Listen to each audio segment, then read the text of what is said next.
이 시간 함께 하실 성경 말씀은 신약 성경 마태복음 제5장 43절부터 48절까지 말씀입니다. 마태복음 5장 43절부터 48절까지 읽어보시겠습니다. 또 내 이웃을 사랑하고 내 원수를 미워하겠다는 것을 너희가 들었으나 나는 너희에게 이르노니 너희 원수를 사랑하며 너희를 핍박하는 자를 위하여 기도하라. 이같이 한즉 하늘에 계신 너희 아버지의 아들이 되리니 이는 하나님이 그 해를 악인과 선인에게 비추게 하시며 비를 의로운 자와 불의한 자에게 내리우심이니라. 너희가 너희를 사랑하는 자를 사랑하면 무슨 상이 있으리요? 세리도 이같이 아니하니 또 너희가 너희 형제에게만 무난하면 남보다 더하는 것이 무엇이니 이방인들도 이같이 아니하느냐. 그러므로 하늘에 계신 너희 아버지의 온전하심과 같이 너희도 온전하라.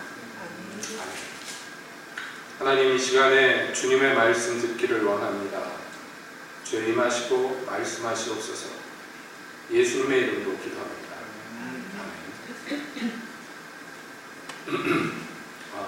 예수님께서 바리새인의 의보다 더 나은 의를 설명하십니다. 그래서 당신께서 율법을 폐하러 온 것이 아니고 완전케 하러 오셨다는 그 의미가 무엇인지를 설명하시면서 계속해서 이 유대인들이 익히 잘 알고 있는 몇 가지의 그 말씀들을 예로 들면서 그것들을 바로잡고 또 주님의 뜻을 밝히 보여주시죠.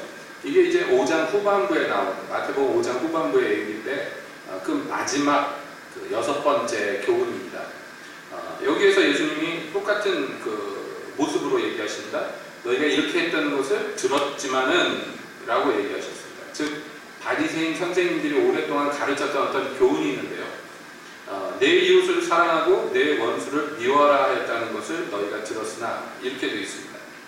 자, 이런 말씀이 어디에 있는가? 구약을 찾아보면요, 없어요. 이런 말씀이 없습니다.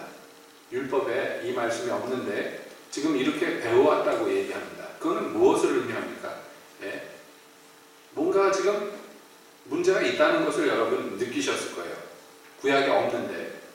여러분 성경에 어떻게 되어 있는지 모르겠지만은 그 성서공에서 나온 성경에 보면요, 나한 외주가 이 43절에 나한 외주가 있는데 이게 레위기 9장 18절이다 이렇게 되어 있습니다. 그러면 찾아보면 이런 구절이 있는가? 아니요, 이런 구절은 아닙니다. 근데 이 구절하고 흡사한 구절이 레위기에 있다는 것이죠. 하나님의 그 레위기에서는 뭐라고 얘기하냐면 내 이웃을 사랑하라 이렇게 되어 있습니다. 여러분, 이것이 잘못된 것이 아니라 하나님의 교훈입니다. 근데 문제는 뭐냐면 바리새인들이 거기다 뭘 하나 덧붙인 것이죠. 뒤에다 뭘 붙였습니까? 내 원수를 미워하라 이렇게 붙였어요. 그러니까 어떻게 보면 굉장히 균형이 맞죠. 내 이웃은 사랑하고 내 원수는 미워하고. 그게 딱 맞아 들어갑니다. 게다가 이제 문제는 뭐냐면은 이게 사실은 우리 인간성에도 아주 걸맞는 교훈이라는, 우리가 이 보편 타당하게 받아들일 수 있는 그런 말씀들이 이 바리새인으로부터 나왔다는 것이죠. 앞서서도 보았습니다만 눈은 눈으로 이는 이로 갚아라. 여러분, 이게 우리의 성정에 딱 맞는단 말이에요. 일반적으로. 또 이웃은 사랑하고 원수는 미워하라. 이 구절도요, 우리의 마음에 딱 맞습니다. 그렇기 때문에 뭐 잘못된 교훈들 또 잘못된 가르침들이 세력을 얻고 추종자를 얻는 것은 이상한 게 아닙니다. 그런 것들이 대부분 보면요, 사람들의 마음에 딱 맞는 말씀인 경우가 많아요. 반대로 하나님의 계명은요, 어쩐지 우리의 이 기본적인 마음가짐하고 좀 잘 안 맞는 경우들이 있는데 오늘 읽은 본문도 그렇습니다. 그러니까 이게 잘못됐으니까 이거 어떻게 하란 말입니까? 예수님은 이렇게 얘기하십니다. 나는 너희에게 이르노니 너희 원수를 사랑하라. 여러분, 이게 너무 유명한 말씀입니다. 우리 어떻게 보면 우리 기독교를 대표하는 구절 중에 하나입니다. 세상 사람들이 기독교에 대해서 잘 모르더라도 이런 얘기들은 많이 들었어요. 기독교에서 뭐라고 얘기하는가? 원수를 사랑하라고 그랬다고 예수님이. 여러분, 이거 세상 사람들도 잘 알고 심지어 인용도 많이 하는 그런 구절입니다. 그렇습니까? 그런데 여러분들은 어떻습니까? 여러분 성경에 이게 맞습니까? 마음에 맞아 들어와요? 원수를 사랑하라고요. 예. 앞서서 우리가 이 앞 단락에서 보았을 때에 악한 자는 대적하지 말고, 예? 그들에게 말하자면 그 자비와 긍휼을 베풀고 하자는 대로 해주고, 여러분 이런 것은 어떻게 보면 조금 방어적이고 소극적인 모습인지도 모르겠어요. 근데 지금 예수님은요 거기서 한 발 더 나가십니다. 아니 2발, 3발 더 나가서요 적극적으로 사랑하라고 얘기하는데, 누구를요? 원수를. 여러분 우리는 원수를 미워하는 게 익숙하고 그게 마음에 맞습니다. 근데 원수를 사랑하라는 것은 우리가 가진 원래 갖고 있는 기본적인 성정하고 정반대, 완전히 부딪혀버리는, 충돌되는 얘기입니다. 이 얘기를 예수님이 하신 것은 물론 우리가 문자 그대로 원수를 사랑해야 되기 때문이도 그렇겠습니다만은, 이 말씀을 통해서 우리에게 어떤 진리의 원칙을 가르쳐 주십니다. 그게 뭐냐면 바리새인들이요 하나님의 이 계명을 변형시켜가지고 사람이 조금 노력하면, 사람이 조금 자기를 극복하면 어떻게 해낼 수 있는 어떤 수준의 것으로 자꾸 만들어가는데, 예수님은 지금 도전하시는 거예요. 아니라는 거예요. 우리 원래 자연인으로서의 나는 절대로 할 수 없는 불가능한 것이라는 거예요. 이 하나님의 계명이라는 것은. 여러분 그렇죠. 율법을 지킬 수 있을 것 같지만은, 여러분 사실 율법이 목표하는 것은 우리의 무능력을 발견하고 우리의 이 타락성을 스스로 발견하게 하는데 이 목적이 있단 말이에요. 율법에. 그렇기 때문에 이 대목에서 우리는요 잠깐 서서 생각합니다. 좋은 얘기지만, 원수를 사랑하라 좋은 얘기지만 이게 과연 내 성격과 맞는가? 내가 평소 원하는 바가 이러한가? 생각해 봅시다. 여러분 어떻습니까? 만약에 이게 내 마음에 너무 들어요. 맞아요. 원수는 너무 사랑해야 돼요. 라고 생각한다면 아마 그 사람은 하나님이 곧 데려가실 것 같아요. 땅에서 더 할 게 없다. 그 정도면 됐다. 예? 그러시지 않겠어요? 농담입니다만은. 그만큼 우리한테는 거리가 먼 얘기예요. 여러분 이 말씀을 지키려고 보면은 부담스러워요. 그냥 좋은 얘기지 뭐, 그리고 듣고 지나가려면 아름답게 들을지 몰라요. 그러나 막상 이것을 내가 해야 된다고 생각하면요 이게 장난이 아닙니다. 원수를 사랑하고 너희를 핍박하는 자를 위해서 기도하고, 여러분 이게 다시 말씀드립니다. 우리의 원래 자연인으로서의 성품이나 능력으로 불가능해요. 어떻게 하는 얘기입니까? 불가능한 얘기를 주님이 왜 하십니까? 그러니까 다시 말씀드립니다. 산상순의 교훈을 새로운 율법으로 받아들이면, 새로운 계명 조항으로 받아들이면요, 구약의 율법은 어떻게 노력하면 할 수 있을 것처럼 보일지 모르지만, 그러나 이 산상순의 교훈들은 다 불가능하다는, 절대로 할 수 없다는 그런 사실만을 발견할 따름이에요. 그러니까 율법으로 들어가 버리면 곤란합니다. 그러면 이 계명을 여러분 어떻게 받아야 됩니까? 해도 되고 안 해도 되는 것으로 받아들입니까? 그렇지 않습니다. 이건 반드시 우리가 이루어야 될 어떤 것으로 받아야 되는데, 왜냐하면 원칙이 뭐였어요? 우리의 의가 바리새인의 의보다 낫지 못하면 결단코 천국에 못 간다는 게 이 원칙이에요. 주 계명의 원칙이에요. 먼저 전제한 것이에요. 그러니까 여러분 이것을 가볍게 들으시면 안 되고 반드시 이루어야지 우리가 바리새인보다 좀 나아집니다. 바리새인은 뭐라고 그랬어요? 바리새인은요, 내 이웃을 사랑하고 원수를 미워하라 그랬어요. 예수님의 의는요, 예수님이 요구하시는 의는요, 그보다 나은 의예요. 뭡니까? 내 이웃을 사랑하고 내 원수도 사랑하고, 그거예요. 자, 바리새인이 요구한 의도 사실은 어떻게 보면 버겁습니다. 왜냐하면 원수를 미워하는 건 자연적으로 되지만은 이웃을 사랑하는 것도 사실은 힘들어요. 그렇지 않아요, 여러분? 자기만 사랑하는 게 우리가 좋아하는 거지, 하다못해 가족에게도 사랑하는 것이 그렇게 쉽지만은 않아요. 물론 부모가 자식을 사랑하거나 그런 거는 저절로 되니까 쉽지, 그러나 자식이 부모 사랑하는 것만 해도요 힘듭니다. 한 집에서 있는 한 형제 자매 간에도 서로 사랑하는 게 어려워요. 모르긴 몰라도 막 인선 씨하고 예원 씨가 그렇게 서로 사랑하는가 잘 모르겠어요. 한 집에 살지만.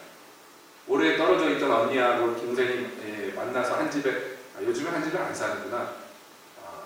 이제 예원이가 나가 있네요. 그러고 보니까 한 집에 있으면 현실 형제들은 사이 좋은 경우가 없어요. 드라마나 만화에서는 막 형제끼리 막 사랑하고 이런 게 나오지만, 예? 현실 형제나 남매들이 사이 좋은 경우 봤습니까? 나이 들어서 철 들어서 사이 좋아지는 경우는 있지만은, 예, 같은 이 비슷한 나이로 자라갈 때 그게 쉽지가 않아요. 저희 집도 3남매지만은요, 어렸을 때 저희 어머니가 한탄한 적이 있어요. 저희들을 앉혀놓고서 조금 했을 때, 너희들 때문에 엄마가 창피해서 어디 나가지 못하겠다. 어디만 데리고 나가면 죽일 듯이 싸우는데 애들이. 예. 저도 기억이 나요. 예. 저희 누나랑 머리채 붙잡고 버스 안에서 싸웠던 기억이 납니다. 아주 어린 꼬맹이인데. 예.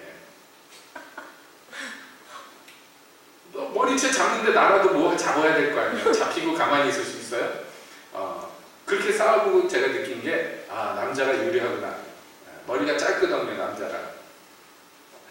농담입니다만은, 그 현실적으로는 형제끼리도 서로 사랑하는 거 힘들어요. 하물며 여기서 나오는 이웃이라는 건 뭡니까? 이웃이라는 거. 지금 유대인들이 얘기하는 이웃은 한마디로 얘기하면 유대인들만 얘기하는 거예요. 유대인들만. 여기 바리새인이 규정 지은 이웃이라는 건 뭐냐면 아브라함 자손들만 얘기하는 거예요. 피가 섞여도 사마리아인은 이웃이 아닙니다.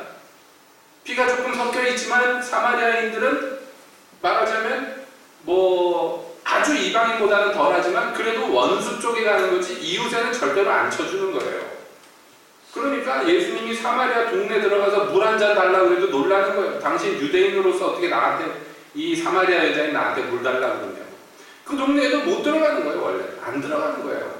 심지어는 지름길로 가려고 예수님 일행이 사마리아 동네로 지나가려고 하는데 그 동네 사람들이 못 지나가게 했어요. 유대인이라고.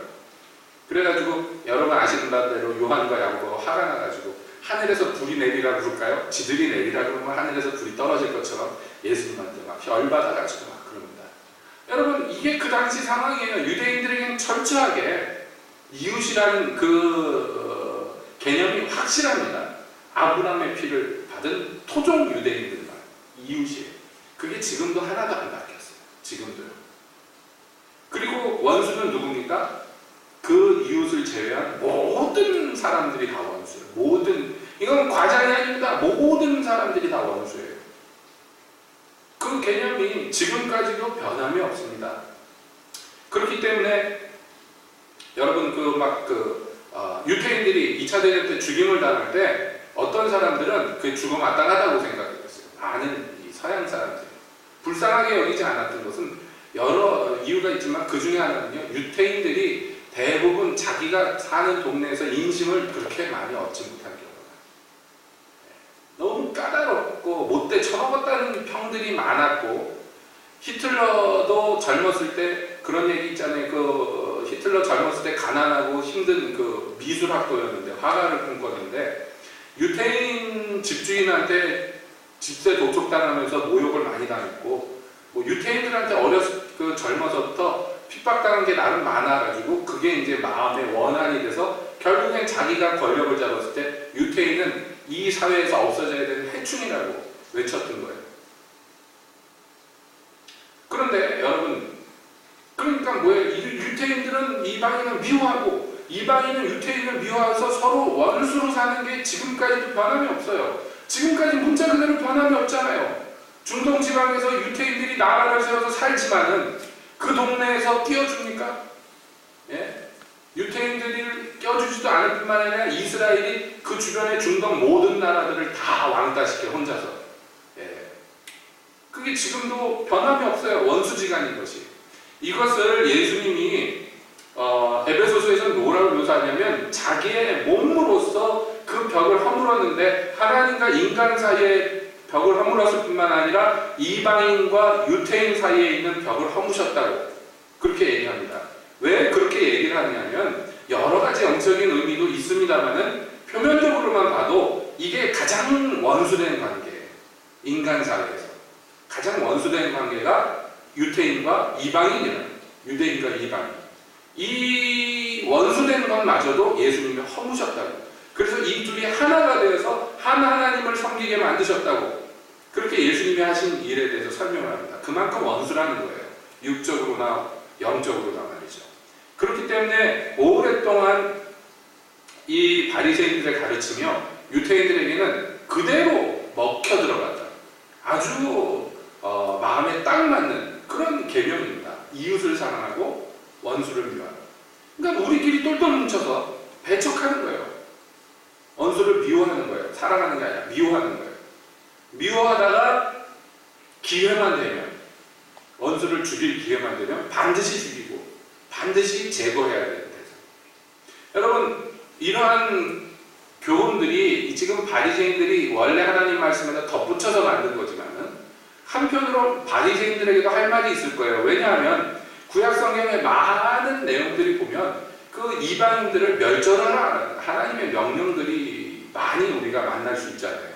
뿐만 아니라 대표적으로 이제 시편에서 일명 저주시라고 불리는 시들이 있어요. 아주 저주만 하는, 이방인들에 대한 멸망을 저주하는, 요구하는 그런 저주의 시들이 있죠. 뭐 대표적으로 시편 60편 같은 경우가 그렇습니다. 하나님께 막 탄원하는 거예요. 시편 기자가 이 이방인들을 다 멸망시켜버리라고.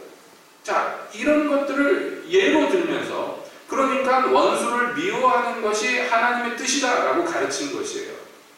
근데 예수님은 지금 정면으로 그것을 대적하면서, 자, 우리가 원수를 사랑하고 핍박하는 자를 위해서 기도해야 됩니다. 왜요? 왜 그렇게 해야 됩니까?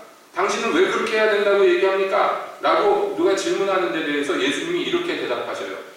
45절에 보세요. 이같이 한즉 하늘에 계신 너희 아버지의 아들이 되리니 이는 하나님이 그 해를 악인과 선인에게 비추게 하시며 비를 의로운 자와 불의한 자에게 내리우십니다. 자, 왜 원수를 사랑하고 핍박하는 자를 위해서 기도해야 되느냐? 이는 이유가 있어요. 이유가 있는데 뭐냐면 너희가 하나님을 아버지라고 부르는데 그 하나님이 그런 분이야. 원수를 사랑하는 분이야 라고 얘기하시는 거예요. 그러니까 너희가 그분의 아들, 여기 아들의 자격을 얻는다는 의미가 아니에요. 아들로 인정을 받으려면, 아들다우려면, 하나님의 아들다우려면, 여기 아버지와 아들의 관계는 뭐냐면 혈연 관계라기보다는요, 닮았다는 의미의 관계입니다. 아버지가 어떠하면 아들도 그것을 닮고, 아들이 어떠하면 아버지를 증거하는 것인데, 예수님이 우리에게 요구하시는 왜 이것을 해야 되는가에 대한 설명이 그거예요. 하나님이 악인과 선인을 구분하지 않고 은혜를 베푸시는 분이기 때문에, 하나님이 자비와 긍휼이 많으신 분이기 때문에, 심지어는 자기를 거역하는 자들을 먼저 사랑하시는 분이기 때문에 분명하게 밝히는 것입니다. 그리고 그 말씀은요, 비단 오늘 읽은 본문에만 적용되는 원리가 아니고 사실은 모든 율법에 적용되는 원리입니다. 지금까지 예수님이 6가지의 케이스를 이제 그 중에 대표적인 것만 얘기를 했습니다. 전부는 아니죠. 왜 그러면 우리가 그렇게 바리새인의 요구보다 더 초월하는 의의를 추구하고 살아야 되는가? 이유가 있냐? 뭐냐? 왜 우리가 그렇게 해야 되냐? 너희가 믿고 따르고 아버지라고 섬기는 그 하나님이 그런 분이기 때문이다. 이게 대답이에요. 하나님이 그런데 왜 우리도 왜 그걸 닮아야 됩니까? 그게 하나님의 요구다. 그래서 마지막 구절에 48절에 이렇게 돼 있어요. 그러므로 하늘에 계신 너희 아버지 온전하신 것 같이 너희도 온전하라. 여러분, 이것은 오늘 읽은 요 단락의 결론이기도 하지만 사실은요, 이 5장 전체에서 특히 율법에 관련된 모든 교훈의 결론이에요. 왜 우리가 바리새인의 의보다 더 나은 의를 추구해야 됩니까? 바로 하나님이 요구하시는 거예요. 율법의 요구를 한마디로 축약하면 뭐라고 그랬습니까? 내가 거룩하니 너희도 거룩하라. 나는 너희 하나님 여호와고 너희는 나의 백성이니 내가 거룩한즉 너희도 거룩하라. 이게 하나님이 율법을 주시면서 이스라엘에게 요구하신 거예요. 하나님과 관계가 맺혀졌어요. 하나님이 자기들 하나님이 되고 이스라엘이 하나님의 백성이 됐어요. 이것을 신약적인 용어로 설명하자면 하나님이 우리 아버지가 됐고 우리가 그의 자녀가 됐어요. 자, 관계가 형성이 됐죠? 이 형성된 관계에는 요구 조건이 있어요. 뭐냐면 닮아야 된다는 것이에요. 이스라엘에게도 요구하셨고 오늘날 교회에게도 요구하시는 것이 바로 그것입니다. 너희가 그리스도의 형상을 닮아야 된다. 그것은 그리스도는 곧 그 아버지의 형상이에요. 그리스도를 닮는다는 것은 곧 우리가 아버지를 닮는 것이 됩니다. 자, 그러니까 이게 결론이 이미 내려진 얘기예요. 뭐냐면 우리가 왜 이런 의를, 거룩을 유난하게 추구해야 되는가요? 왜? 여러분, 이것을 우리가 심각하게 생각해 봐야 돼요. 예수님이 덧붙여서 말씀합니다. 너희가 너희를 좋아하고 너희를 사랑하는 자만 사랑하면 너희가 그렇게 멸시하고 천대하는 세리나 이방인보다 나은 게 뭐가 있냐? 이렇게 얘기하셨어요. 반대로 생각해 봅시다. 그건 무슨 얘기냐면요. 너희는 47절에 이렇게 돼 있어요. 또 너희가 너희 형제만 무난하면 남보다 더하는 것이 무엇이냐? 이방인들도 이같이 하지 않느냐? 그랬죠? 그러니까 이 말씀에서 우리가 생각하고 유추할 수 있는 결론은 뭐냐면 우리는 남보다 더 해야 된다는 거예요. 남보다 더 해야 된다는 거예요. 무엇인가? 남보다 더 나아야 된다는 거예요. 일반 사람들보다 더 뭔가가 높아야 된다는 거예요. 우리의 격이. 지금 그것을 전제하고 말합니다. 주님은요. 그렇게 말하면 너희가 남보다 나은 게 뭐냐라고 얘기하시는 건 우리가 남보다 나은 존재라는 얘기예요. 이해되시죠? 남보다 나은 존재인데 어느 정도 나은 존재입니까? 하나님만큼 나은 존재가 돼야 돼요. 이게 이제 성경 전체 흐름 중에 나오는데 여러분, 마귀가 타락하게 된 첫 번째 이유가 뭐냐면 하나님의 보좌에 앉고자 하는 거예요. 그러니까 마귀가 추구하고 욕심낸 건 뭐냐면요, 하나님의 권력입니다. 하나님의 권세, 하나님의 자리, 그것을 추구했어요. 마귀가요. 제 방식대로. 그래서 타락하게 된 거고, 여러분, 마귀가 인간을 유혹하여서 타락시킬 때 인간들에게, 여자에게 유혹할 때 그 여자가 그 유혹에 넘어간 이유가 뭐냐면 하나님만 갖고 있는 지식을 갖기를 원했다는 거예요. 하나님의, 이것을 이제 신학용어로 하면 하나님의 전지하심을 소유하기를 원했어요. 인간이. 그래서 선악을 알게 하는 나무의 열매를 따먹은 거죠. 그리고 마귀는요, 하나님의 전능하심을 제 손으로 취하고자 해요. 하나님의 지존하심을 제 손으로 얻고자 했어요. 그래서 그것이 죄가 되고 그것이 타락의 이유가 되는데, 근데 하나님은요, 놀랍게도 우리더러요, 하나님처럼 되라고 얘기합니다. 예, 하나님처럼 되라고. 우리가 이것을 깊이 생각해 봐야 돼요. 왜냐하면 마귀가 하나님처럼 되려고 했고, 이 아담과 하와가 하나님처럼 되려고 했다가 타락했는데, 하나님은 우리더러 다 자기처럼 되라고 얘기합니다. 그러니까 뭐냐면 하나님이요, 사람을 만들어 놓고 동산에 거주하면서 하나님이 만든 모든 피조물을 다 지배하고 다스릴 권세를 주셨어요. 네. 그러고 나서 그들에게 특별한, 동산의 중앙에 있는 특별한 나무를 보게 하셨는데, 그 나무가 크게 보면 두 개입니다. 하나는 생명을 주는, 영생하게 하는 생명나무고요. 하나는 모든 것을 알게 하는, 선악을 안다는 것이 그런 의미예요. 하나님만 아시는 분야의 지식을 알게 하는 나무예요. 그리고 하나님은요, 이 지식의 나무를 먹지 못하게 하셨어요. 자, 이게 뭐냐? 성경의 이제 전체적인 흐름을 우리가 보면요, 하나님은 자기 형상을 닮은 인간을 만들어 놓고요, 그냥 방목하신 게 아니에요. 네 살바대로 알아서 살아라, 그러지 않으셨어요. 그럼 뭐예요? 이 인간을 창조하시면서 보기에 심히 좋았는데 거기에는 하나님의 깊은 경륜과 계획이 있었다. 이 인간이 궁극적으로는 어떤 존재가 되기를 원하셨느냐, 하나님이. 만드셨을 때 완성된 게 아니에요. 만드실 때는 이게 시작이에요.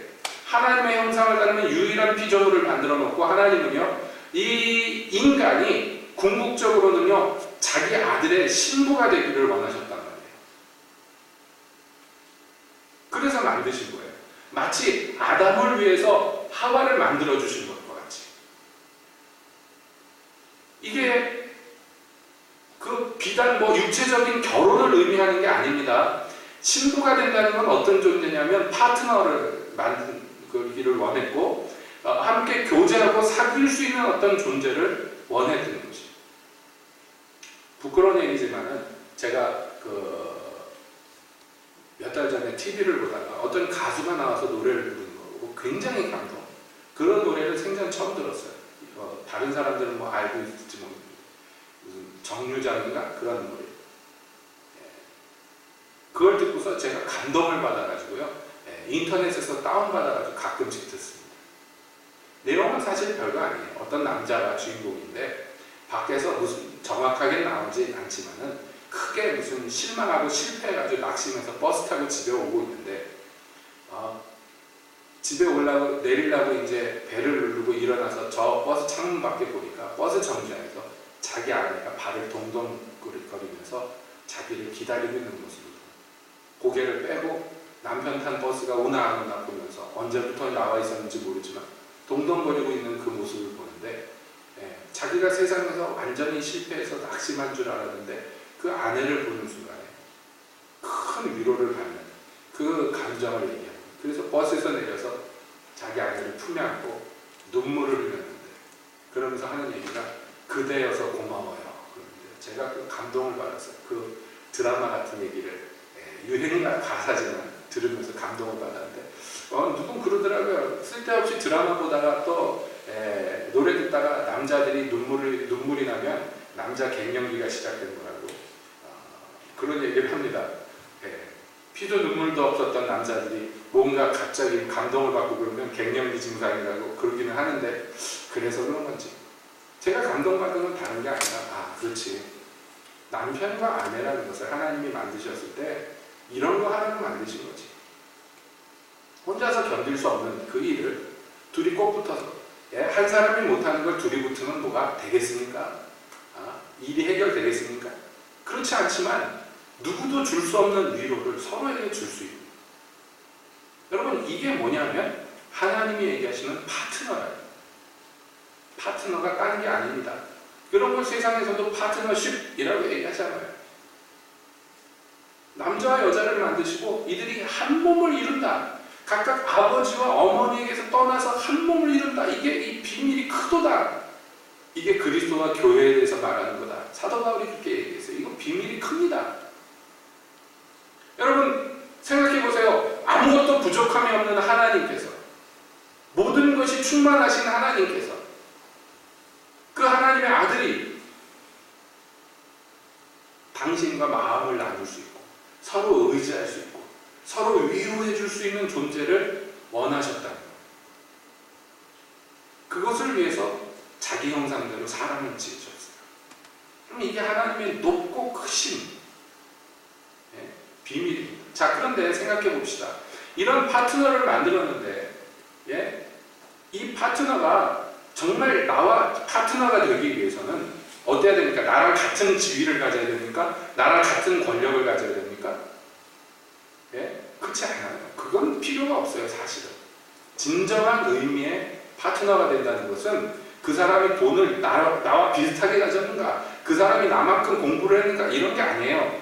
그런 걸 요구하는 것을 뭐라고 하냐면 성물이라고 그러잖아요. 세상에서도 진정 마음을 나눌 수 있는 건 뭐냐면 나랑 같은 마음을 가져는 거예요. 같은 생각을 하고 같은 것을 추구하고 이런 사람들이 지위 고하를 막론하고 마음이 통하고 친구가 되고 파트너가 될 수 있는 거예요. 그러니까 하나님이 사람을 만드시고 기대하신 게 그거예요. 당신과 마음을 나눌 수 있는 존재. 주님과 같은 감정을 나눌 수 있는 그런 존재. 그래서 세상에서도요, 그런 친구 한 명만 있다면 그 사람 인생은 실패한 것이 아니라고 얘기합니다. 그렇게 마음을 나눌 수 있는 친구가 있다. 과거에 중국에서 정말로 전설적인 그 악사가 있었는데 그 사람이 그 검은고로 연주를 하면 그걸 늘 와서 들어주는 친구가 있었어요. 근데 그 친구가 어느 날 병들어서 죽었어요. 그랬더니 그 악사가 자기 악기를 부셔버렸어요. 그리고 나서 그 친구가 없으니 내가 누구에게 내 음악을 들려줄 수가 있겠냐. 그래서 나온 용어가 지음이라는 것입니다. 음은 음악할 때 한 음자고요. 지는 알지자예요. 마음이 통하는 친구를 부르는 용어가 지음이라는 한자 용어가 있어요. 거기에서 나온 것이에요. 말을 하지 않아도 내가 연주하는 게 어떤 감정과 어떤 의미인지를 알아주는 단 한 명의 관계. 여러분, 하나님이 인간에게 보고자 하신 모습이 그것이었어요. 근데 이 인간은요, 그것을 정면으로 배신했어요. 하나님은 당신과 같은 마음을 가진 존재로 만들고 기르고 키워나가기를 원하셨어요. 성장하기를 원하셔서 마침내 때가 차면 하나님이 선악을 알게 하는 나무도 먹게 하실 것이며 하나님이 영생하는 나무 열매도 먹게 하시려고 만들어 놓으신 거예요. 이거 구경하라고 만들어 놓은 게 아니에요. 하나님이 때가 차면 인간에게 선물로 주셔서, 그래서 마침내 당신과 같이 보좌에 앉아서 마침내 이 온 세상을 다스리는 권세를 함께 누리고, 거기에서 같은 마음을 품고 같은 생각을 하고 같이 영원히 즐겁게 살기를 원하셔서 만들어 놓은 거예요. 근데 그것을 정면으로 배반해 버렸어요. 하나님은 그렇게 생각을 하고 인간을 만드셨는데, 인간은요 무엇을 원했느냐면 하나님이 가진 지위, 요즘 말로 하면 하나님이 가진 돈, 뭐 이런 거를 탐하는 거예요. 너무 막장 드라마 같은 얘기죠. 예, 어떤 남자가, 재벌이세가 정말 보잘것없는 여자에 온통 마음을 쏟고 막 사랑했는데, 이 여자가 알고 보니까 이 남자의 돈을 원했어요. 그래가지고 이 남편을 독살하고 보험금을 납치. 여러분, 이런 건 뭐 막장 드라마나 이런 영화에서나 나오는 얘기죠. 그런데 그 남편이 안 죽고 간신히 살아남아서 돌아와서 복수한다. 제가 어렸을 때 본 미국 영화 중에 그런 스토리가 있었는데 아직도 기억이 납니다. 총으로 쏘고 사막에 갖다 버렸는데 근근히 살아남은 장면이 기억이 나요. 목말라 죽을 것 같으니까 막 그 선인장을 부러뜨려가지고 그걸 쥐어짜서 나온 물을 마시고 막 기억하고 그러는, 어렸을 때 충격적으로 봤던 미국 영화 한 편이 생각이 나요. 그 영화에 나오는 얘기와 흡사한 일이 에덴 동산에서 벌어진 거예요. 인간이 정면, 마귀가 범죄했을 때 하나님은요 그냥 심판해버렸어요. 인간이 범죄했을 때 하나님은요 엄청나게 슬퍼하셨어요.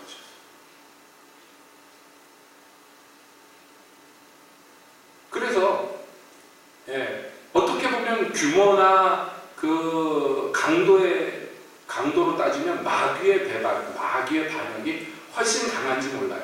그러나 왕으로서 그 신하 중에 한 명이, 종 중에 한 명이 반역한 것은 좋은 일은 아니지만 그렇게 그분의 마음에 상처 줄 만한 일은 아니에요.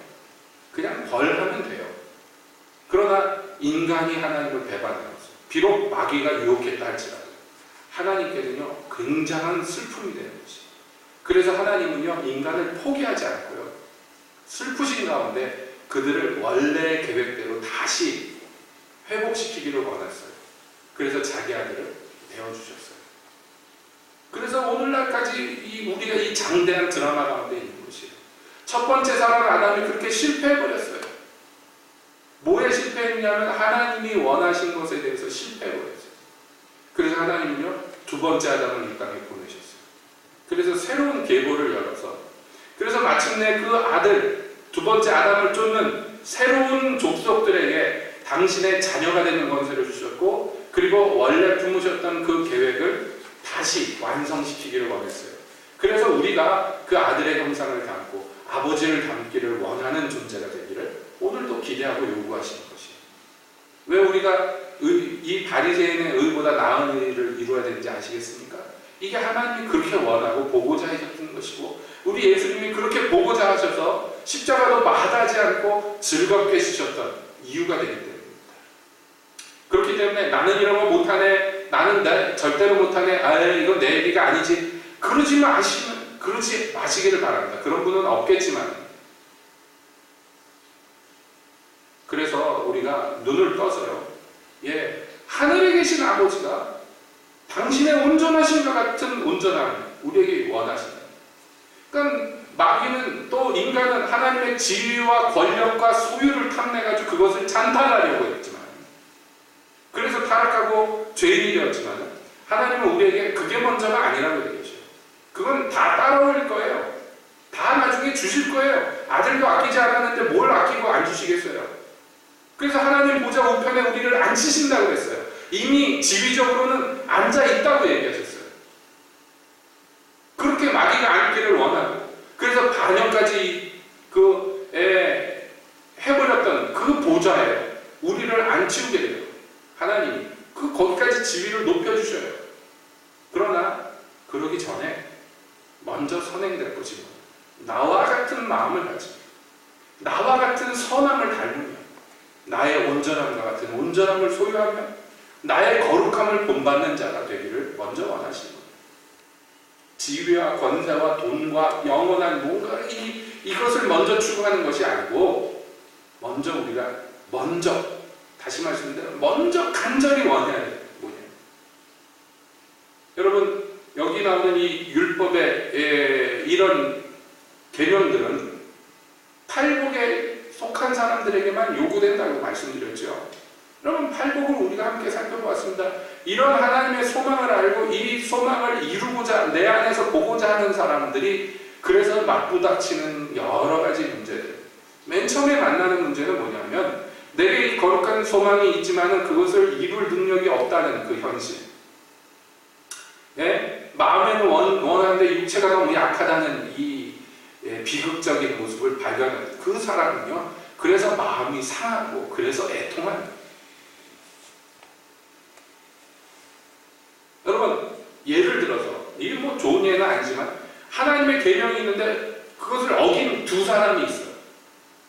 똑같이 어겼어 그 계명을. 예. 그런데 하나님은 그 계명을 어긴 그 모습을 보기도 하시지만 동시에 왜 그것을 어겼으며 그 어긴 사람의 그 계명을 어긴 사람의 그 지금 상태가 어떤가 이런 것을 보신단 말이에요. 하나님이. 그러니까 여러분 사울도 하나님을 거역하고 다윗도 하나님을 거역했는데 왜 그 끝에가 이렇게 다릅니까? 사울은요 하나님을 거역하고 하나님의 그 뜻을 어기고 그것을 책망받았을 때 항상 자기를 변명하고 자기를 보호하려고. 예. 그 사무엘이 막 책망하니까 하나님 앞에 엎드려서 회개하는 게 아니라 사무엘을 화나고 가려고 그러니까 붙잡아요. 당신이 이렇게 가버리면 백성들 앞에 내 체면이 뭐가 됩니까? 그 관심이 전혀 다른 데 있어요. 하나님의 마음을 상하게 하는 것과 하나님을 슬프시게 하는 것과 이런 것에 대해 일체 관심이 없고요. 예, 오직 내 지위와 내 체면과 이런 게 구겨질까봐 그거에만 관심이 있어요. 여러분 다윗도 어떤 의미에서 사울보다도 더 큰 범죄를 저질렀지만은 그가 그것을 책망받았을 때 선지자에게 책망받았을 때 전원 죽여라 그러지 않았어요.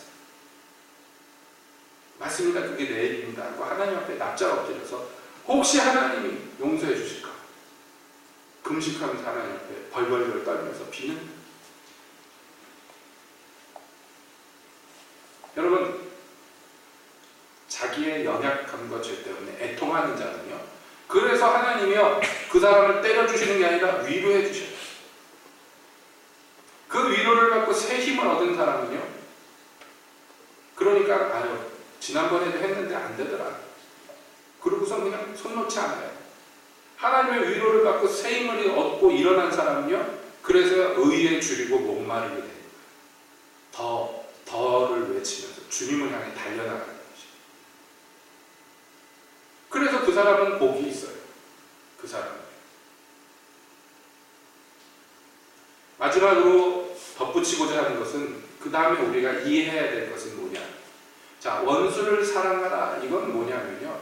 그저 원수의 악행 앞에서 소극적으로 가만히 있어라 그런 얘기가 아니에요. 여러분 사랑이라는 것은 그런 게 아니잖아요. 그래서 어떤 분은 그렇게 얘기합니다. 원수를 좋아해라 그러지 않고 원수를 사랑해라 그러셨다고 합니다. 네. 비슷하지만 조금 뉘앙스가 다릅니다.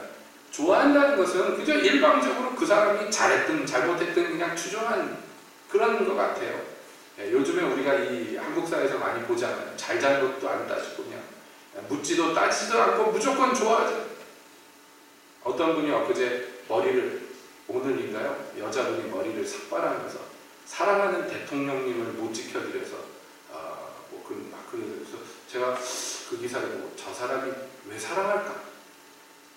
그 대통령 왜 사랑할까? 네? 피차 개인적으로 만난 적도 없을 텐데 뭐 때문에 그 사랑까지 할까? 진짜 사랑하는지 몰라도 말을 그렇게 하니까요. 생각을 했어요. 굉장히 충격적인 말이에요. 근데 그건요 사실은 따지고 정확하게 어구를 따지고 보자면 사랑하는 건 아니에요. 좋아하는 거죠. 추정하는 거죠. 사랑은 그런 게 아니잖아요. 사랑은 그보다도 더 심오하고 더 높은 어떤 것입니다. 자, 그렇기 때문에 우리가 원수를 사랑한다는 것은 어떤 모습으로 나타납니까? 우리가 첫 번째로 볼 것은 그거예요.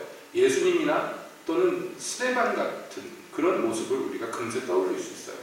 십자가에서 예수님이요, 저들의 죄를 용서해 주십시오. 저들은 자기들이 하는 일을 알지 못합니다. 그건 사실이에요. 왜냐하면 하나님의 아들을 죽인다는 게 어떤 것인지를 알았다면 그렇게 겁없이 하지는 않았을 거예요. 저지르더라도. 예. 신경 쓰고 눈치 보고 벌벌 떨면서. 근데 이 사람들은 몰라요. 왜냐하면 마귀에게 종이 되었기 때문에 자기들이 뭐를 하는지는 모릅니다. 그러니까 직접 악행을 저지르는 가해자면서 동시에 영적으로 보면 이 사람들은요, 약탈당하는 피해자예요. 마귀에게. 그러니까 그 와중에도요, 긍휼을 놓지 않는 하나님 앞에서 예수님. 스데반 집사는 자기를 돌로 치는 자들을 보면서 주님, 저들의 죄를 저들에게 돌리지 마십시오. 그게 이제 우리가 생각하는 사랑이에요. 그래서 베드로전서 2장에서는 그 예수님의 마음을 뭐라고 설명합니다. 예, 그가 요즘 얘기하면 공격을 당했으나 그것을 반격하지 않았다. 그가 핍박을 당했으나 위협적으로 거기에 대항하지 않고 오직 공의대로 갚으시는 하나님 앞에 자기를 내어드렸다. 여러분, 자기 힘으로 보복하고 자기 능력으로 갚고 공격하는 자에게 방어하고 그리고 돌려치고, 그게 사랑은 아니에요. 우리가 이미 거기에 대해서는 여러 말씀을 나눴습니다. 오히려 적극적으로 그들을 불쌍히 마음에 품고 기도하고, 여러분, 이것이 사랑입니다. 두 번째는 뭐냐면요, 오늘 내 이웃을 사랑하고 내 원수를 미워하라 했다는 것을 너희가 들었으나, 이 구절에 그러니까 근거 구절이 된다고 얘기했다. 레위기 19장 18절이라고 되어 있죠. 한번 봐보겠습니다. 여러분 한번 성경을 찾아보세요. 레위기 19장 18절에 뭐라고 되어 있나 한번 같이 이 시간에 보겠습니다.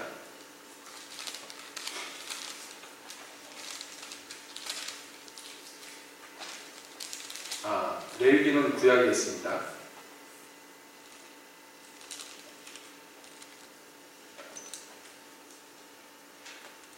자, 레위기 19장 18절을 우리 함께 찾으셨으면 175쪽인데요.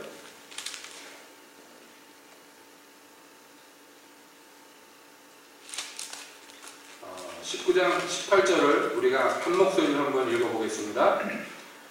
원수를 갚지 말며 동포를 원망하지 말며 이웃 사랑하기를 내 몸과 같이 하라. 나는 여호와니라. 자, 내 이웃을 내 몸과 같이 사랑하라는 구절이 여기에서 비롯되는데, 자, 이 구절에 힘입어서 이웃은 사랑하고 원수는 미워하라 나왔다는 게 참 기묘하죠.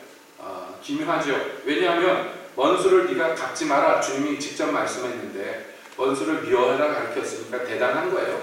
근데 제가 지금 덧붙여서 말씀하고자 하는 것은 그 앞절, 그러니까 17절을 한번 같이 보기를 원하는 것입니다. 자, 17절에 어떻게 되어 있느냐, 17절도 한번 읽어보겠습니다. 너는 내 형제를 마음으로 미워하지 말며 이웃을 인하여 죄를 당치 않도록 그를 반드시 책선하라. 이렇게 되어 있어요. 무슨 얘기인가? 내 이웃을 내 몸과 같이 사랑하라는 이 규절과 사실은 동떨어진 게 아니라 한데 묶어있는 그런 계명인데, 여기에서 어떤 원칙을 우리에게 보여줍니다.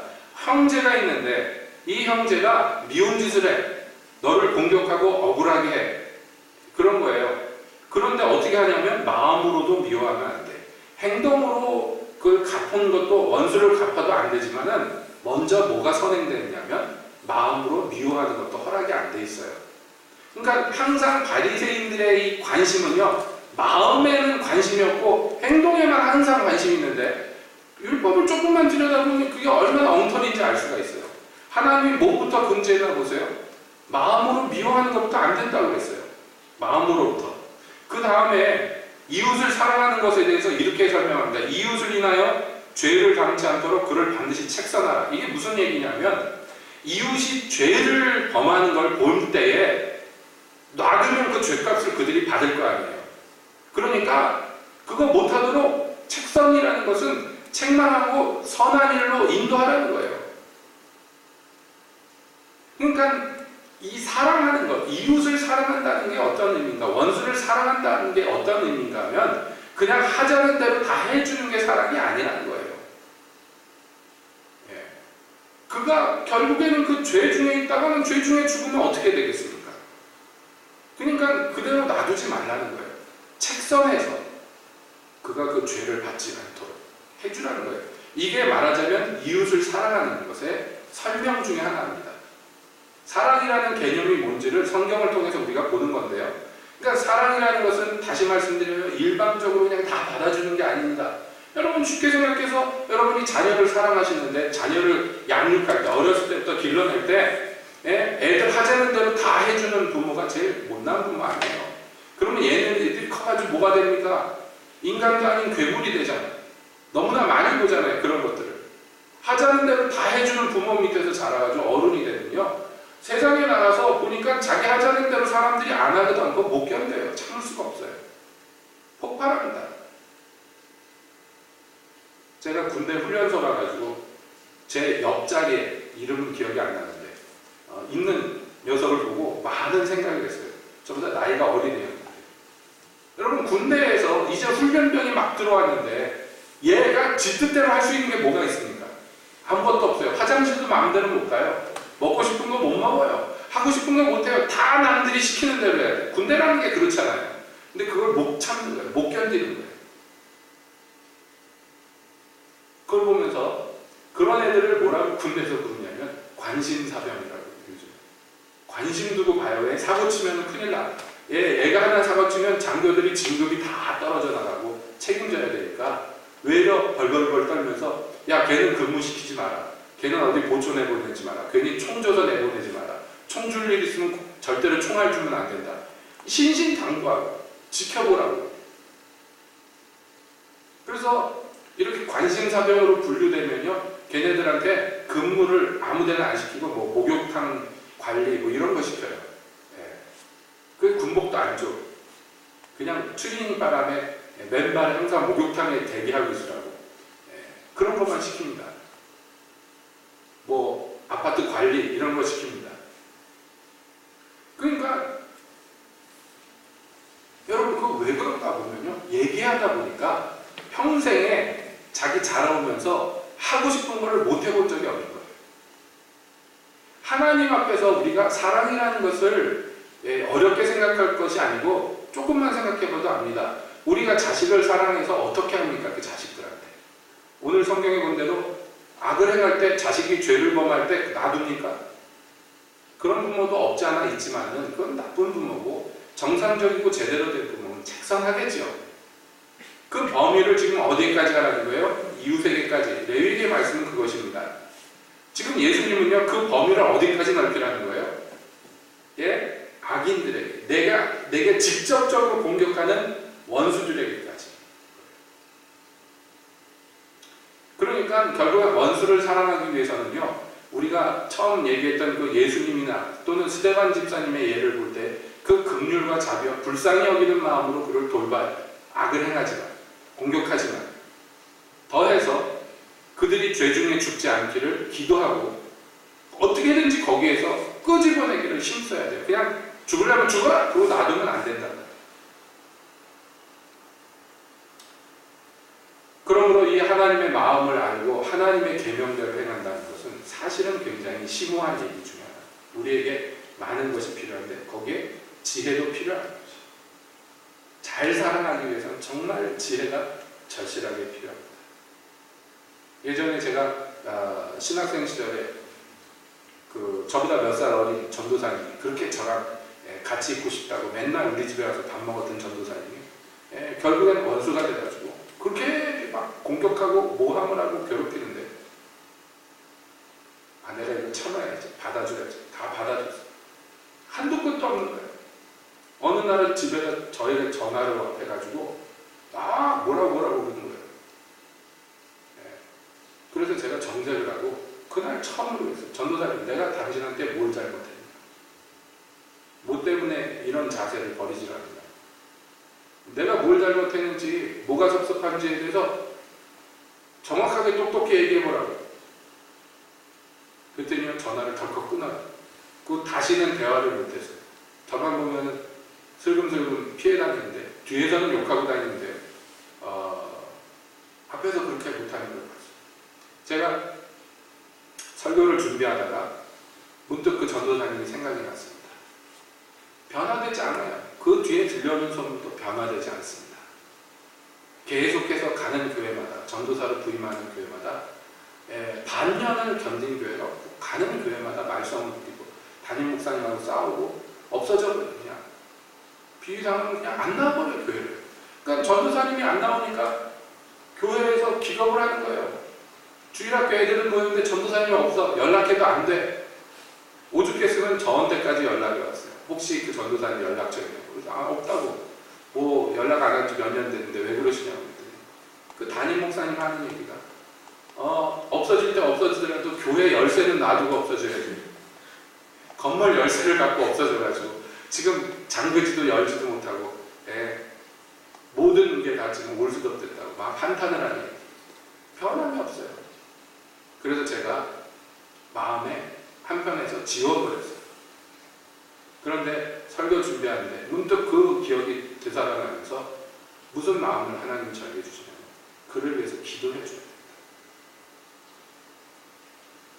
만나는 사람마다 원수 삼고 만나는 사람마다 싸우려고 들고 그리고 그 기질이 세월이 오래 지나도 변함이 없는 사람이지만 죽었는지 살았는지도 모르지만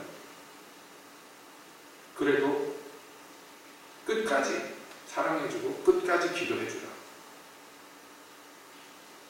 여러분, 우리가 예수님 닮고 하나님 닮는 것은 그렇게 쉬운 일은 아닙니다. 그러나 다시 말씀드립니다만 우리에게 반드시 이루어야 될 이유가 있는 것은 우리를 먼저 사랑하신 하나님이 그렇게 되기를 간절히 원하기 때문에.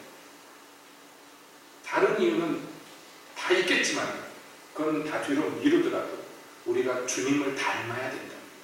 거룩한 그 목적과 목표에 대해서는 평생에 우리가 놓치지 말고 전진해 나갈 중요한 그런 사명이 있다고 생각합니다. 그렇죠?